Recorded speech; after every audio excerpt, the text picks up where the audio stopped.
নমস্কার, মহাদেব গার্ডেনে সকলকে জানাই স্বাগত। আশা করি আপনারা ভালো আছেন, আমিও ভালো আছি। বন্ধুরা, আজকে আপনাদের কাছে একটা বার্তা নিয়ে এসেছি। আপনারা জানেন খুব শীঘ্রই বিশাল জোরে ঝড় আসতে চলেছে। আপনারা যারা কার্নিশের ওপরে টব রেখেছেন, ইমিডিয়েট সেইগুলো নামিয়ে রাখুন। এই টবের আঘাতে পশু পাখি জন্তু জানোয়ার সবই মারা যেতে পারে, অনেক ক্ষতি হয়ে যেতে পারে।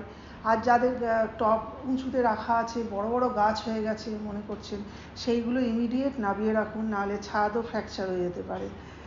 এইভাবে আপনারা চলুন, তাহলে কোনো মানুষেরই ক্ষতি হবে না, সব কিছু ঠিকঠাক থাকবে। আজ বন্ধুরা আপনাদের কাছে আমি একটা বেল ফুল গাছ নিয়ে এসেছি আপডেট।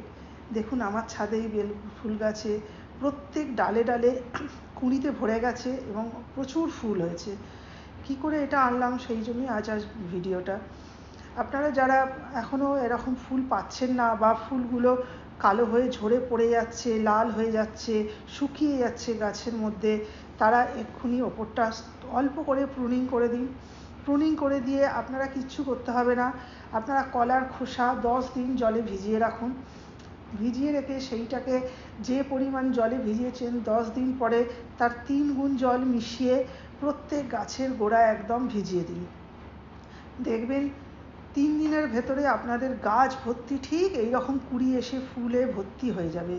এই বেলফুল গাছ যেরকম সুন্দর গন্ধ বেলফুলের, তেমনি তার সৌন্দর্য। এই বিশেষ ভিডিওটা আপনাদের সামনে নিয়ে আসলাম। যদি ভালো লাগে বন্ধুরা, প্লিজ সাবস্ক্রাইব করবেন, লাইক করবেন, শেয়ার করবেন, পাশে থাকবেন, বেল আইকন পুশ করে রাখবেন। যখনই আমি ভালো ভিডিও আপনাদের জন্য আপলোড করব, আপনাদের কাছে সেই নোটিফিকেশান পৌঁছে যাবে। ভালো থাকবেন, ধন্যবাদ।